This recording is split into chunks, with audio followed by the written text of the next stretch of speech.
दोस्तों एक बार फिर से मैं आपके लिए IBPS clerk form fill up 2025 apply online process की अपडेट लेके आ चुके हैं। किस तरह से आप आईबीपीएस क्लर्क 10,277 खाली पदों के लिए अपने फॉर्म अप्लाई कर सकते हो। लास्ट डेट की अपडेट है, केवल 2 दिन शेष रह गए हैं। आप जल्द से जल्द अपना फॉर्म अप्लाई कर ले, कहीं मौका हाथ से छूट न जाए। अंतिम समय में आपको किस प्रकार से अपना फॉर्म अप्लाई करना होगा, कैसे अपना फॉर्म रिजेक्ट होने से बचाना होगा, आवेदन करते समय अगर आपके सामने कोई भी टेक्निकल प्रॉब्लम आ रही है तो उसका हल भी आपको इस वीडियो में मिल जाएगा। फॉर्म फिल करते समय आपको बेसिक इंफॉर्मेशन किस प्रकार से फिल करनी होगी, कैसे अपना लाइव फोटो कैप्चर करना होगा, सिग्नेचर और अदर डॉक्यूमेंट्स आपको किस प्रकार से कितने केबी में अपलोड करने होंगे, फीस पेमेंट करते हुए रजिस्ट्रेशन से लेकर प्रिंट तक अपना फॉर्म किस प्रकार से आपको अप्लाई कर लेना होगा। तो पूरी जानकारी के लिए आपको ये वीडियो शुरू से लेकर एंड तक कंप्लीटली देखनी होगी। इस वीडियो को पूरा देखने पर आपके सभी सवाल और डाउट क्लियर होंगे। तो चलिए दोस्तों, बिना कोई वक्त गंवाए शुरू करते हैं आईबीपीएस क्लर्क फॉर्म फिलअप की पूरी जानकारी। फॉर्म भरने से पहले आपको सबसे पहले हमारी वेबसाइट के इस पेज पर विजिट करना होगा, जिसका लिंक आपको नीचे description plus first comment box में मिल जाएगा। और हमारे इस पेज पर विजिट करके आप यहां से आईबीपीएस क्लर्क का फॉर्म अप्लाई कर सकते हो। आईबीपीएस की ओर से क्लर्क के लिए 10,277 वैकेंसीज निकाली गई थी, जिसके लिए लास्ट डेट बढ़ा दी गई थी। एक बार फिर से आपके लिए आवेदन करने का मौका है, अंतिम मौका है, केवल 2 ही दिन शेष रह गए हैं। आप जल्द से जल्द अपना फॉर्म अप्लाई कर ले। 28 अगस्त 2025 तक आप अपना फॉर्म अप्लाई कर सकते हो। यहाँ पर बैचलर डिग्री से आप अप्लाई कर सकते हो। 20 से 28 वर्ष आयु सीमा है। जनरल ओबीसी डब्ल्यूएस के लिए 850, SC ST PWD ESM DESM candidate के लिए 175 रुपये फीस है, जो कि आप ऑनलाइन मोड से पेमेंट कर सकते हो। सिलेक्शन होगा प्री और मेन एग्जाम के आधार पे। ऑनलाइन आप ऑल इंडिया से अप्लाई कर सकते हो ibps.in पोर्टल से। इंपोर्टेंट लिंक सेक्शन के अंतर्गत डेट एक्सटेंडेड नोटिस आप यहां से चेकआउट कर ले, जो यहां पर 28 अगस्त डेट कर दी गई है आवेदन करने की। उसके बाद में नोटिफिकेशन लिंक पर क्लिक करके आप यहां से कंप्लीट नोटिफिकेशन की पीडीएफ चेकआउट कर ले, जिसमें आपको डेट मिल जाएगी, साथ ही साथ एलिजिबिलिटी क्राइटेरिया की कंप्लीट इंफॉर्मेशन मिल जाएगी। उसके बाद में आपको सिलेक्शन क्राइटेरिया के अंतर्गत एग्जामिनेशन पैटर्न सिलेबस प्री और मेन एग्जाम के लिए मिल जाएगा। और यहाँ पर आपको इसमें अप्लाई करते समय अपने डॉक्यूमेंट, फोटोग्राफ, सिग्नेचर, लैब thumb impression and written declaration कैसे और कितने केबी में अपलोड करना होगा, ये गाइडलाइंस भी आपको कंप्लीटली इस वीडियो में मिल जाएगी। बैंक वाइज आपको वैकेंसीज भी मिल जाएगी। तो अप्लाई करने से पहले आपको ये नोटिफिकेशन की पीडीएफ पूरा पढ़ना अनिवार्य है। इसको पूरा पढ़ने से आपके सभी सवाल और डाउट क्लियर होंगे। पीडीएफ रीड आउट करने के बाद में आपको अप्लाई ऑनलाइन लिंक पर क्लिक करना होगा, तो आपके सामने ऑनलाइन आवेदन करने का ये ऑफिशियल पोर्टल ओपन हो जाएगा। दोस्तों, अगर आपने पहले से इस पोर्टल पर रजिस्ट्रेशन कर रखा है तो आपको directly login for already registered candidate की टैब पर क्लिक करना होगा। इस टैब पर क्लिक करते आपके सामने कुछ इस तरह से इंटरफेस ओपन होगा। यहाँ पर आप अपनी लॉगिन डिटेल डालते हुए, ये कैप्चा कोड एंटर करते हुए सबमिट करके अपने डैशबोर्ड में लॉगिन करके अपना फॉर्म अप्लाई कर सकते हो। और अगर आपने पहले से रजिस्ट्रेशन नहीं किया हुआ है तो आपको सबसे पहले click here for new registration की टैब पर क्लिक करना होगा। इस टैब पर आप जैसे क्लिक करोगे तो आपके सामने रजिस्ट्रेशन का पेज ओपन हो जाएगा। यहाँ पर गाइड आपको अपनी बेसिक डिटेल्स प्रोवाइड करनी है सबसे पहले। उसके बाद आपको अपना फोटो और सिग्नेचर अपलोड करना है, अपनी कुछ और डिटेल्स आपको देनी है, फॉर्म का प्रीव्यू चेकआउट करना है, अपने डॉक्यूमेंट्स को अपलोड करना है और फीस पेमेंट करते हुए आपको अपना फॉर्म अप्लाई कर लेना है। यहाँ पर इन स्टेप्स को आपको कंप्लीट करते हुए अपना फॉर्म अप्लाई करना होगा। तो सबसे पहले यहाँ पर आपको रजिस्ट्रेशन में अपनी बेसिक इन्फॉर्मेशन प्रोवाइड करनी है। उसके लिए यहाँ पर सबसे पहले आपको अपना फर्स्ट नेम एंटर करना है, फिर आपको वही नेम एक बार फिर से एंटर करके उसे कंफर्म कर लेना है। अपना मिडिल नेम और लास्ट नेम आपको एंटर करना है। अगर आपका मिडिल नेम लास्ट नेम है नहीं है तो आप इन कॉलम्स को खाली छोड़ दें। उसके बाद गाइस यहाँ पर आपको अपना मोबाइल नंबर एंटर करना है, फिर उसे एक बार फिर से एंटर करके कंफर्म कर लेना है। कोई अल्टरनेट मोबाइल नंबर है तो वो आप एंटर कर दें, या फिर लैंडलाइन नंबर नहीं है तो इस कॉलम को आप खाली छोड़ दें। फिर यहाँ पर आप अपनी ईमेल आईडी के शुरू के कैरेक्टर एंटर करें। उसके बाद यहाँ पर आप सेकंड कॉलम में से डोमेन नेम सेलेक्ट कर लें, जिस पर आपकी ईमेल आईडी है, जीमेल, हॉटमेल या फिर याहू। आप अपने अकॉर्डिंग यहाँ से डोमेन सेलेक्ट करें। उसके बाद गाइस यहाँ पर आपको अपनी email ID, complete email ID type करनी है कंफर्मेशन के लिए। उसके बाद ये कैप्चा कोड आपको यहाँ पर एंटर करना है और फिर सेव एंड नेक्स्ट के इस ऑप्शन पर क्लिक कर देना है। नेक्स्ट आपके सामने कुछ इस तरह से इंटरफेस होगा। यहाँ पर आपको एक रजिस्ट्रेशन नंबर और पासवर्ड प्रोवाइड कर दिया गया है। ये रजिस्ट्रेशन नंबर और पासवर्ड आपके रजिस्टर्ड मोबाइल नंबर और ईमेल आईडी पर भी सबमिट कर दिए गए हैं। आपको इन्हें केयरफुली नोट डाउन करके रख लेना है फ्यूचर यूज के लिए। और यहाँ पर गाइज अब आपको अपना फोटो अपलोड करना है, उसके बाद आपको अपना लाइव फोटो कैप्चर करना है, या फिर इस क्यूआर कोड को स्कैन करते हुए आपको अपना फोटो कैप्चर करना है और उसके बाद यहाँ पर आपको अपने सिग्नेचर अपलोड करने हैं। तो यहाँ पर आपको अपना फोटो और सिग्नेचर अपलोड करने के लिए और लाइव फोटो कैप्चर करने के लिए गाइडलाइंस दी गई है। यहाँ पर आपको guideline for scanning the photograph and signature के इस लिंक पर क्लिक करना है। उसके बाद आपके सामने ये पीडीएफ ओपन हो जाएगी। यहाँ पर आपको आपके इन डॉक्यूमेंट्स को अपलोड करने के लिए गाइडलाइन दी गई है, इनके अकॉर्डिंग आपको अपने डॉक्यूमेंट अपलोड करने हैं। यहाँ पर आपका जो फोटो होगा उसका साइज 4.5 सेंटीमीटर इंटू 3.5 सेंटीमीटर होना चाहिए जो फोटो आप अपलोड करोगे, और यहाँ पर उसका साइज 20 KB से 50 KB के बीच में होना चाहिए, यानी कि डायमेंशन उसकी 200 इंटू 230 पिक्सल यहाँ पर प्रीफर्ड की जाएगी। आपका फोटो जेपीजी या फिर जेपीईजी फॉर्मेट में होना चाहिए। और यहाँ पर जब आप अपना लाइव फोटो कैप्चर करेंगे आपको सीधा कैमरे की तरफ देखना है और आपके जहाँ पर आप अपना फोटो कैप्चर करेंगे वहां पर सिंपल बैकग्राउंड होना चाहिए, प्रॉपर वे में लाइट होनी चाहिए जिस स्थान पर आप अपना फोटो कैप्चर कर रहे हैं। और फोटो कैप्चर करते समय यहाँ पर आपको अपने मुंह पर कोई मास्क या फिर चश्मा नहीं लगाना है, कानों में ईयरफोन्स वगैरह भी आपको यूज नहीं करने हैं फोटो कैप्चर करते समय। और सिग्नेचर यहाँ पर आपके 140 इंटू 60 पिक्सल यहाँ पर उनकी डायमेंशन होनी चाहिए। ब्लैंक इंक पेन से आपके सिग्नेचर होनी चाहिए। 10 KB से 20 KB के बीच में आपके सिग्नेचर होने चाहिए। यहाँ पर जेपीजी या फिर जेपीईजी फॉर्मेट में आपके सिग्नेचर होने चाहिए। कैपिटल लेटर्स में आपके सिग्नेचर यहाँ पर एक्सेप्टेबल नहीं होंगे। तो यहाँ पर ये गाइडलाइन चेकआउट करते हुए आपको अपने डॉक्यूमेंट्स अपलोड करने हैं, फोटो और सिग्नेचर। तो यहाँ पर आपको अपना फोटो अपलोड करने के लिए ब्राउज के इस ऑप्शन पर क्लिक करना है, फाइल को सिलेक्ट कर लेना है और अपना फोटो यहाँ पर आपको अपलोड कर देना है। उसके बाद यहाँ पर आपको अपना लाइव फोटो कैप्चर करना है। आप कैप्चर फोटो के ऑप्शन पर क्लिक करें और अपने वेब कैमरा के थ्रू यहाँ से अपना लाइव फोटो कैप्चर कर लें। और यहाँ पर अगर आप अपना वेब कैमरा के थ्रू फोटो कैप्चर करना नहीं चाहते हैं तो इसके लिए भी आपको सेकंड ऑप्शन दिया गया है। यहाँ पर आप क्लिक हियर टू स्कैन के इस ऑप्शन पर क्लिक करें, इस क्यूआर कोड को अपने मोबाइल फोन से स्कैन करें और अपना लाइव फोटो यहाँ पर आप कैप्चर कर दें। आपके मोबाइल में जो भी स्कैनर होगा बार कोड को या फिर क्यूआर कोड को रीड करने के लिए, उससे आप इसे स्कैन करें और अपना लाइव फोटो यहाँ पर कैप्चर कर दें। उसके बाद आप इस चेकबॉक्स को ओके करें। फिर यहाँ पर आपको अपने सिग्नेचर अपलोड करने हैं, उसके लिए भी आपको ब्राउज के इस ऑप्शन पर क्लिक करना है, फाइल को सिलेक्ट कर लेना है और अपने सिग्नेचर को यहाँ पर आपको अपलोड कर देना है। फिर आपको इस चेकबॉक्स को ओके करना है और गाइस उसके बाद आपको अपना फोटो सिग्नेचर यहाँ पर अपलोड करने के बाद और लाइव फोटो कैप्चर करने के बाद नेक्स्ट के इस ऑप्शन पर क्लिक कर देना है। नेक्स्ट यहाँ पर आपको अपनी बेसिक डिटेल्स प्रोवाइड करनी है। यहाँ पर सबसे पहले आपको अपनी कैटेगरी सिलेक्ट करनी है। आप अपने अकॉर्डिंग यहाँ पर अपनी कैटेगरी सिलेक्ट करें। उसके बाद यहाँ पर आपसे पूछा गया है कि क्या आप PWBD कैंडिडेट हैं और आपकी डिसेबिलिटी 40% से अबव है। अगर है तो आप येस सेलेक्ट करें, फिर अपनी डिसेबिलिटी का टाइप सेलेक्ट करें। उसके बाद यहाँ पर आप अपनी सब डिसेबिलिटी सेलेक्ट कर सकते हैं। और अगर आप PWBD कैंडिडेट नहीं हैं और आपकी डिसेबिलिटी 40% से अबव नहीं है तो यहाँ पर आप सिंपली नो ऑप्शन सेलेक्ट करेंगे। आगे की डिटेल्स आपको फिर नहीं देनी होंगी। उसके बाद यहाँ पर आपसे पूछा गया है, आपको इस पेज को नीचे स्क्रॉल डाउन करना है और फिर यहाँ पर आपसे पूछा गया है कि क्या आप person with specified disability covered करते हैं under the definition of section 2।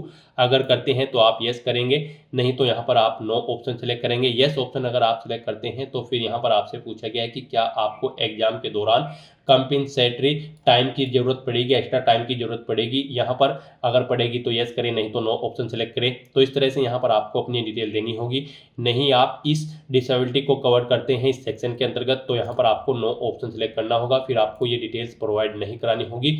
उसके बाद यहाँ पर आपको इस पेज को नीचे स्क्रॉल डाउन करना है, आपको अपना रिलीजन सेलेक्ट करना है। फिर आप अगर माइनॉरिटी कम्युनिटी के अंतर्गत आते हैं तो यस करेंगे, नहीं तो नो ऑप्शन सेलेक्ट करेंगे। उसके बाद यहाँ पर आपसे पूछा गया है कि क्या आप गवर्नमेंट, सेमी गवर्नमेंट या फिर पब्लिक सेक्टर में कार्यरत हैं, सर्विस करते हैं। अगर करते हैं तो आप यस करेंगे और फिर नहीं करते हैं तो आप नो ऑप्शन सेलेक्ट करेंगे। फिर यहाँ पर आपसे पूछा गया है कि क्या आप एक सर्विसमैन हैं। अगर हैं तो आप यस करेंगे, नहीं तो नो ऑप्शन सेलेक्ट करेंगे। उसके बाद आपसे पूछा गया है कि क्या आप डिसेबल्ड एक सर्विसमैन हैं। अगर हैं तो यस करें और फिर उसकी डिटेल दे, जैसे कि एक्चुअल सर्विस यहाँ पर आपको अपनी देनी है, डेट ऑफ रिलीफ देनी है। और अगर नहीं है आप डिसेबल्ड एक सर्विसमैन तो यहाँ पर आपको नो ऑप्शन सेलेक्ट करना होगा, ये डिटेल्स आपको फिर नहीं देनी है। फिर यहाँ पर आपसे पूछा गया कि क्या आप dependent of serviceman killed in action है। अगर है तो आप यस करेंगे, नहीं तो यहाँ पर आप नो ऑप्शन सेलेक्ट करेंगे। उसके बाद यहाँ पर आपसे पूछा गया है कि क्या आप यहाँ पर रिलेक्शन लेना चाहते हैं। अगर आप पीडो या फिर डाइवोर्स वोमेन हैं, अगर चाहते हैं तो यस करें, नहीं तो नो ऑप्शन सेलेक्ट करें। फिर यहाँ पर आपसे पूछा गया कि क्या आप IBPS कलर के CWE CRP clerical CSA cadre के एग्जाम में इस एग्जाम से पहले भी पार्टिसिपेट किए हैं। अगर किए हैं तो यहाँ पर आप यस करें, कितनी बार आपने पार्टिसिपेट किया है वो यहाँ पर आप एंटर करें और फिर उस एग्जाम का नाम सेलेक्ट कर लें जिसमें आपने यहाँ पर पार्टिसिपेट किया है। यहाँ पर अगर आपने एक से ज़्यादा बार IBPS कलर के एग्जाम में पार्टिसिपेट किया है तो आप कंट्रोल प्रेस करके यहाँ पर एग्जाम सेलेक्ट कर सकते हैं जिन जिन एग्जाम्स में आपने पार्टिसिपेट किया है। फिर यहाँ पर आपसे पूछा गया है कि क्या आप ट्रेंड अप्रेंटिस है यहाँ पर किसी पार्टिसिपेटिंग बैंक या फिर BFSI सेक्टर से। अगर हैं तो आप येस ऑप्शन सेलेक्ट करें और फिर यहाँ पर आप सेलेक्ट करें आपने किस बैंक में या फिर एनी अदर BFSI सेक्टर में किस में अपनी ट्रेनिंग की है अप्रेंटिस की, वो ऑप्शन यहाँ पर आप सेलेक्ट करें। टाइम पीरियड यहाँ पर आप सेलेक्ट कर लें। उसके बाद यहाँ पर आपको HRMS ID of apprentice enter करनी है। फिर यहाँ पर आपसे पूछा गया है कि क्या आपने नेशनल अप्रेंटिसशिप ट्रेनिंग NATS के पोर्टल पर अपना रजिस्ट्रेशन कर रखा है। अगर कर रखा है तो आप यस करें और फिर अपना NATS का रजिस्ट्रेशन नंबर या फिर इनरोलमेंट नंबर यहाँ पर एंटर करें। और नहीं कर रखा है आपने तो फिर आप नो ऑप्शन सेलेक्ट करेंगे। उसके बाद यहाँ पर आपको अपनी नेशनलिटी सेलेक्ट कर लेनी है। फिर यहाँ पर आपको स्टेट सेलेक्ट करना है, जिस स्टेट में आप जॉब करना चाहते हैं यहाँ पर आप अपने अकॉर्डिंग ऑप्शन सेलेक्ट करें, स्टेट सेलेक्ट करें। उसके बाद यहाँ पर आपको लोकल लैंग्वेज उस स्टेट की आनी चाहिए जिस स्टेट के लिए आप अप्लाई कर रहे हैं। तो यहाँ पर आपको उस स्टेट के अकॉर्डिंग उसकी लोकल लैंग्वेज प्रोवाइड कर दी जाएगी। जो स्टेट यहाँ पर आप सिलेक्ट करेंगे उसके अकॉर्डिंग यहाँ पर आपको उस स्टेट की लोकल लैंग्वेज शो कर दी जाएगी।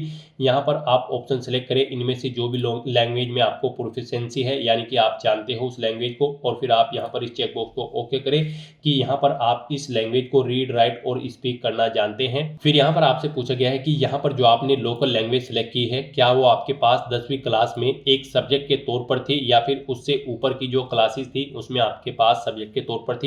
तो यहाँ पर आपको येस या नो अपने अकॉर्डिंग ऑप्शन सेलेक्ट करना है। फिर यहाँ पर आपसे कहा गया है कि यहाँ पर आपको अपनी 10वीं क्लास या फिर इससे ऊपर के सर्टिफिकेट जिसमें आपके पास जो लैंग्वेज आपने सेलेक्ट की है वो एक सब्जेक्ट के तौर पर थी वो यहाँ पर आपको डॉक्यूमेंट वेरीफाई कराते समय शो करनी होगी। तो आपको इस चेकबॉक्स को ओके करना है। और अगर आपके पास लैंग्वेज नहीं थी एक सब्जेक्ट के तौर पर 10वीं क्लास में, ये जो लैंग्वेज यहाँ पर आपकी लोकल लैंग्वेज है, तो फिर यहाँ पर आपको जो यहाँ पर लोकल लैंग्वेज प्रोफिशिएंसी टेस्ट होगा उसमें यहाँ पर आपको पार्टिसिपेट करना होगा मेन एग्जाम के बाद। और फिर आपको इस चेकबॉक्स को ओके करना होगा यहाँ पर अगर आप नो ऑप्शन सेलेक्ट करते हैं। फिर यहाँ पर आपको अपना प्री एग्जाम के सेंटर सेलेक्ट कर लेने हैं। यहाँ पर आपको 2 चॉइस दी गई है प्री एग्जाम के सेंटर सेलेक्ट करने के लिए। यहाँ पर आप अपने अकॉर्डिंग ऑप्शन सेलेक्ट करें।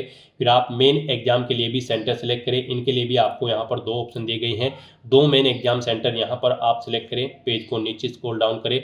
फिर यहाँ पर आपसे पूछा गया है जब आप एग्जाम में पार्टिसिपेट करेंगे तो यहाँ पर आप अपने साथ ID लेकर आएंगे। तो आपको इस चेकबॉक्स को ओके करना है। अपना ID प्रूफ यहाँ पर आपको सिलेक्ट करना है जैसे कि आधार कार्ड, पैन कार्ड या फिर पासपोर्ट। आप जो भी एग्जाम टाइम पर अपने साथ लेकर आएंगे आप अपने अकॉर्डिंग ऑप्शन सेलेक्ट करें। उसका नंबर यहाँ पर आप एंटर करें। फिर यहाँ पर आपसे पूछा गया है कि यहाँ पर आप पेपर का मीडियम किस लैंग्वेज में चाहते हैं, English and Hindi, English and Urdu. यहाँ पर आपको आपकी स्टेट की लोकल लैंग्वेज के अकॉर्डिंग ऑप्शन दिए जाएंगे। आप इनमें से अपने अकॉर्डिंग ऑप्शन सेलेक्ट करें जिस लैंग्वेज में आप अपना एग्जाम पेपर चाहते हैं।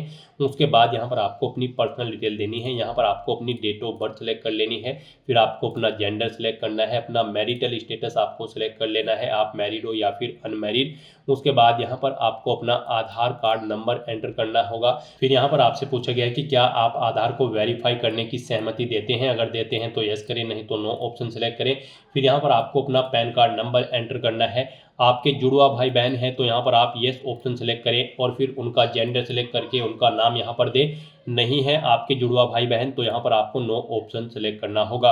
उसके बाद गाइस यहाँ पर अगर आपके जुड़वा भाई बहन हैं आप येस ऑप्शन सेलेक्ट करते हैं तो फिर यहाँ पर आपको बताना होगा कि क्या वो भी यहाँ पर IBPS क्लर्क 15 के इस एग्जाम में पार्टिसिपेट करने जा रहे हैं। अगर जा रहे होंगे तो यस करेंगे। फिर उनके ID प्रूफ यहाँ पर आपको सेलेक्ट करना होगा, उसका नंबर देना होगा।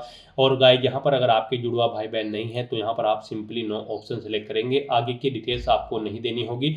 फिर यहाँ पर आपको अपने फादर का नाम एंटर करना है। उसके बाद यहाँ पर आपको अपनी मदर का नाम एंटर करना है।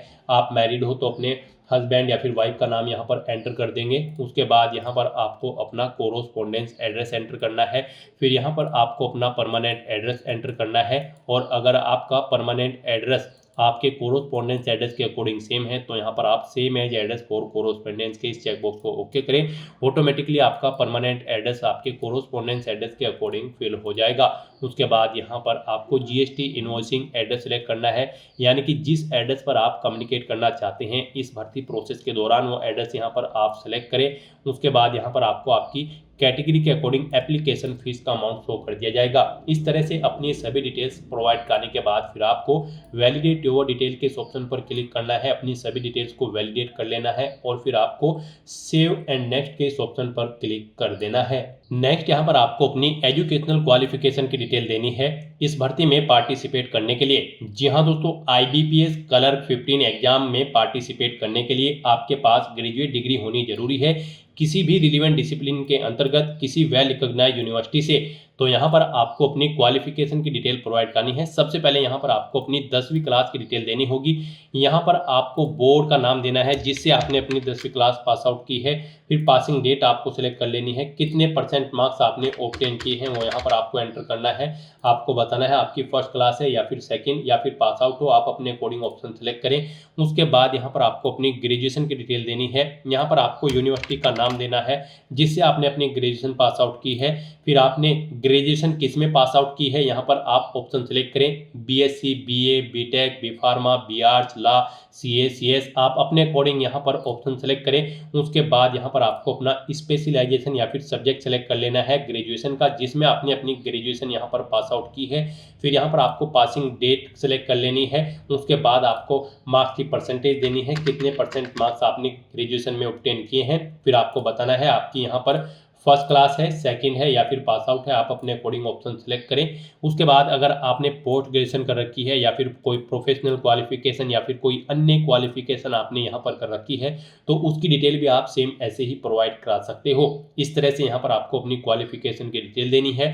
फिर यहाँ पर आपसे पूछा गया है कि क्या आपको कंप्यूटर की नॉलेज है, अगर है तो आप यस करें और फिर यहाँ पर आप बताएं आपके पास सर्टिफिकेट है, डिप्लोमा है, डिग्री है, आप अपने अकॉर्डिंग यहाँ पर ऑप्शन सेलेक्ट करें। और फिर यहाँ पर अगर आप डिप्लोमा सेलेक्ट करते हैं तो आप बताएं कंप्यूटर ऑपरेशन है या फिर लैंग्वेज, आप अपने अकॉर्डिंग दें। डिग्री सेलेक्ट करते हैं तो फिर यहाँ पर उसमें भी आपको ऑप्शन सेलेक्ट करना होगा। उसके बाद गाइस यहाँ पर आपसे पूछा गया है कि क्या आपको कोई वर्क एक्सपीरियंस है, अगर है तो यहाँ पर आपको अपनी डिटेल देनी है एक्सपीरियंस की। यहाँ पर अगर आपको एक्सपीरियंस है तो आपसे पूछा गया है कि क्या आप प्रेजेंट में भी वर्किंग है, अगर है तो यस करें, नहीं तो नो ऑप्शन सेलेक्ट करें। फिर यहाँ पर आपको अपना नाम एंटर करना है और फिर उसके बाद आपको अपनी डेजिग्नेशन देनी है, किस पोस्ट पर आप कार्यरत थे। उसके बाद आपको डेट सेलेक्ट करनी है, अगर यहाँ पर आपने कब से कब तक जॉब की है। उसके बाद यहाँ पर आपको ड्यूटी ऑफ नेचर देना है, जॉब छोड़ चुके हैं तो इसे छोड़ने का कारण यहाँ पर आपको देना है। और उसके बाद गाइड यहाँ पर आपको इन डेट्स के अकॉर्डिंग जो डेट्स यहाँ पर आप सेलेक्ट करेंगे उनके अकॉर्डिंग यहाँ पर आपका एक्सपीरियंस कैलकुलेट करके आपको शो कर दिया जाएगा। और यहाँ पर अगर आपको एक्सपीरियंस नहीं है तो आप इस सेक्शन को खाली छोड़ दें। यहाँ पर उसके बाद आपसे पूछा गया है कि क्या आप प्री एग्जाम ट्रेनिंग ले रहे हैं, अगर ले रहे हैं तो यस करें, नहीं तो नो ऑप्शन सेलेक्ट करें। उसके बाद आपसे पूछा गया है कि क्या आपके खिलाफ कोई यहाँ पर कोर्ट में केस पेंडिंग है, अगर है तो आप यस करेंगे, उसकी डिटेल देंगे, नहीं है तो नो ऑप्शन सेलेक्ट करेंगे। फिर यहाँ पर आपको अपनी लैंग्वेज की डिटेल प्रोवाइड करनी है। यहाँ पर आपको आपके स्टेट के अकॉर्डिंग एक लैंग्वेज प्रोवाइड करा दी जाएगी ऑटोमेटिकली, इसमें आप कुछ भी चेंज आउट नहीं कर पाओगे। ये यहाँ पर उस स्टेट की लोकल लैंग्वेज होगी जिस स्टेट के लिए आपने अप्लाई किया है स्टार्टिंग में, जहाँ पर आप जॉब करना चाहते हैं तो उस लैंग्वेज को आपको रीड, राइट और स्पीक आना जरूरी है। उसके बाद इसके अलावा आप जो भी लैंग्वेज जानते हैं उसकी डिटेल यहाँ पर प्रोवाइड करा सकते हैं। उसे रीड, राइट, स्पीक जो भी करना जानते हैं आप अपने अकॉर्डिंग यहाँ पर डिटेल प्रोवाइड कराते हुए उसकी डिटेल प्रोवाइड करा सकते हैं। और इस तरह से अपनी सभी डिटेल्स यहाँ पर फिल करने के बाद फिर आपको वैलिडेट योर डिटेल के इस ऑप्शन पर क्लिक करना है, अपनी सभी डिटेल्स को यहाँ पर वैलिडेट कर लेना है और फिर आपको सेव एंड नेक्स्ट के इस ऑप्शन पर क्लिक कर देना है। नेक्स्ट आपके सामने कुछ इस तरह से इंटरफेस होगा। अब यहाँ पर आपको अपनी बैंक प्रेफरेंस देनी है। यहाँ पर IBPS क्लर्क 15 एग्जाम को पास आउट करने के बाद आपको इन बैंक्स में रिक्रूट किया जाएगा। इनमें आपको ऑप्शन दिए गए हैं। यहाँ पर आप जिस बैंक में फर्स्ट नंबर पर रिक्रूट होना चाहते हैं उसे आप फर्स्ट नंबर पर सेलेक्ट करें, जिसमें सेकंड, थर्ड, फोर्थ पर आप रिक्रूट होना चाहते हैं उसे यहाँ पर आप सेकंड, थर्ड नंबर पर सेलेक्ट करें। इस तरह से यहाँ पर आपको अपनी बैंक प्रेफरेंस देनी है, यानी कि जिस बैंक में आप फर्स्ट नंबर पर जॉब करना चाहते हैं उसे यहाँ पर आप फर्स्ट नंबर पर सेलेक्ट करें, जिसे सेकंड नंबर पर आप प्रेफरेंस देना चाहते हैं उसे सेकंड नंबर पर आप यहाँ पर सिलेक्ट करें। इस तरह से यहाँ पर आप जिस बैंक को जिस नंबर पर सिलेक्ट करेंगे उस नंबर पर उसे प्रेफरेंस दी जाएगी। यहाँ पर आप अपने अकॉर्डिंग इन सभी बैंक की बैंक प्रेफरेंस सिलेक्ट करें और उसके बाद आपको यहाँ पर वैलिडेट योर डिटेल के इस ऑप्शन पर क्लिक करते हुए अपनी ये डिटेल वैलिडेट कर लेनी है और फिर आपको यहाँ पर सेव एंड नेक्स्ट के इस ऑप्शन पर क्लिक कर देना है। नेक्स्ट आपके सामने कुछ इस तरह से इंटरफेस शो होगा। पीछे जो आपने डिटेल प्रोवाइड कराई है उसका पूरा प्रीव्यू यहाँ पर आपको शो कर दिया गया है। आपको सभी डिटेल्स केयरफुली चेकआउट करनी है, पेज को नीचे स्क्रॉल डाउन करना है, डिक्लेरेशन सेक्शन में आना है, आई एग्री के इस चेकबॉक्स को ओके करना है और फिर यहाँ पर आपसे कहा गया है आपने जो अपना नाम यहाँ पर फिल किया है वो आपके आईडी प्रूफ से मैच है तो आप इस चेकबॉक्स को ओके कर देंगे और यहाँ पर अगर आपके नाम में चेंज है तो आप इस सेकंड चेकबॉक्स को ओके करेंगे और उसके बाद गाइस यहाँ पर अगर आपको कोई मिस्टेक नजर आती है अपने फॉर्म में तो आप बैक बटन पर क्लिक करके एडिट कर सकते हैं और अगर सभी चीजें ओके हैं तो यहाँ पर अब आपको कंप्लीट रजिस्ट्रेशन के इस ऑप्शन पर क्लिक कर देना है। नेक्स्ट यहाँ पर आपको अपने डॉक्यूमेंट अपलोड करने हैं। यहाँ पर आपको अपना left thumb impression, hand written declaration document और 10वीं क्लास का सर्टिफिकेट आपको अपलोड करना है।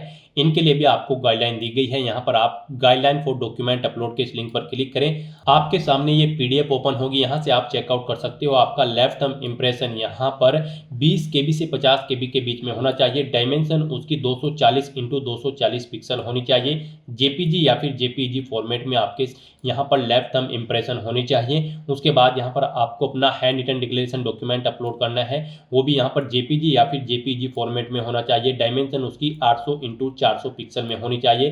50 KB से 100 KB के बीच में आपका ये डॉक्यूमेंट होना चाहिए। फिर यहाँ पर आपको अपनी 10वीं क्लास का सर्टिफिकेट अपलोड करना है या फिर मार्कशीट। उसके लिए यहाँ पर आपकी ये फाइल पीडीएफ फॉर्मेट में होनी चाहिए। 500 KB से कम उसका साइज होना चाहिए। तो यहाँ पर आपको अपने इन डॉक्यूमेंट को अपलोड करने के लिए चूज फाइल के ऑप्शन पर क्लिक करना है, फाइल को सिलेक्ट कर लेना है और 1 बाय 1 करके अपने इन तीनों डॉक्यूमेंट्स को आपको यहाँ पर अपलोड कर देना है। उसके बाद गाइस यहाँ पर I confirm the hand written declaration and thumb impression uploaded above are valid. यहाँ पर आपसे कहा गया है कि आपने जो ये डॉक्यूमेंट्स अपलोड किए हैं वे सभी वैलिड हैं तो आपको चेकबॉक्स को ओके कर देना है। फिर यहाँ पर अगर आप डिजी लॉकर से फैच करके अपनी डिटेल यहाँ पर आप वैलिडेट करना चाहते हैं तो आप यस के इस ऑप्शन पर क्लिक करेंगे और डिजी लॉकर अकाउंट पर लॉगिन करके आप इन्हें यहाँ पर अपनी डिटेल्स को फैच कर सकते हैं और उन्हें वैलिडेट कर सकते हैं। और अगर आप डिजी लॉकर के थ्रू अपनी यहाँ पर डिटेल फैच आउट नहीं करना चाहते हैं तो यहाँ पर आप नो ऑप्शन सेलेक्ट करें। उसके बाद ये सिक्योरिटी कोड आप इस बॉक्स में एंटर करें और फिर गाइस सेव एंड नेक्स्ट के इस ऑप्शन पर क्लिक कर दें। नेक्स्ट आपके सामने कुछ इस तरह से इंटरफेस शो होगा। यहाँ पर अब आपको अपना फीस पेमेंट करना है। अगर आप अपने एप्लीकेशन फॉर्म का प्रिंट आउट लेना चाहते हैं तो एप्लीकेशन प्रिंट के इस ऑप्शन पर क्लिक करके आपने जो पीछे फॉर्म फिल किया है उसका आप प्रिंट आउट ले सकते हो। और यहाँ पर अब आपको अपना फीस पेमेंट करना है।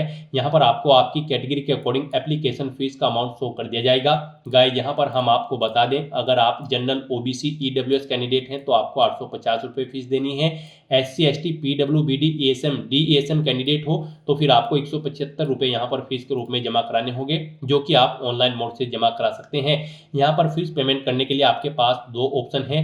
आप यहाँ पर बिल डेस्क या फिर CC एवेन्यू के थ्रू किसी भी मोड का यूज करते हुए अपना फीस पेमेंट कर सकते हो। बिल डेस्क ऑप्शन अगर आप सेलेक्ट करते हैं तो फिर यहाँ पर आपको ये कैप्चा कोड इस बॉक्स में एंटर करना है और उसके बाद सबमिट के ऑप्शन पर क्लिक कर देना है। बिल डेस्क ऑप्शन आपके लिए बेस्ट रहेगा। यहाँ पर आप debit card, credit card, net banking, wallet, cash card, QR code के थ्रू या फिर UPI के माध्यम से आप अपना फीस पेमेंट कर सकते हो। इनमें आपके लिए UPI सबसे बेस्ट ऑप्शन रहेगा। आप UPI के ऑप्शन पर क्लिक करें। उसके बाद गाइस यहाँ पर आप मेक पेमेंट के ऑप्शन पर क्लिक करें। फिर यहाँ पर आप प्रोसीड विद पेमेंट के ऑप्शन पर क्लिक करें। उसके बाद आपके सामने कुछ इस तरह से इंटरफेस होगा। यहाँ पर आप अपनी UPI ID एंटर करके मेक पेमेंट के ऑप्शन पर क्लिक करते हुए अपना फीस पेमेंट कर सकते हैं। और अगर आप यहाँ पर QR कोड के थ्रू अपना फीस पेमेंट करना चाहते हैं यहाँ पर आप क्लिक हियर टू स्कैन के ऑप्शन पर क्लिक करें। ये UPI कोड यहाँ पर आपको शो होगा, QR कोड, आप इसे अपने UPI से स्कैन करें और अपना फीस पेमेंट कर दें। सक्सेसफुली फीस पेमेंट होते ही यहाँ पर आपका एप्लीकेशन फॉर्म सबमिट हो जाएगा। उसके बाद आपको अपने एप्लीकेशन फॉर्म का एक हार्ड कॉपी प्रिंट आउट ले लेना है फ्यूचर यूज के लिए, फ्यूचर रेफरेंस के लिए। तो दोस्तों ऐसे आप IBPS क्लर्क 15 के इस रिक्रूटमेंट एग्जाम के लिए अपने फॉर्म अप्लाई कर सकते हो बिना कोई मिस्टेक किए हुए, स्टेप बाय स्टेप। आज की इस वीडियो में बस इतना ही। आई होप ये वीडियो आपको पसंद आई होगी। अगर पसंद आई हो तो इसे लाइक और शेयर करें। चैनल पर नए हो तो इसे सब्सक्राइब कर लें। Thanks for watching.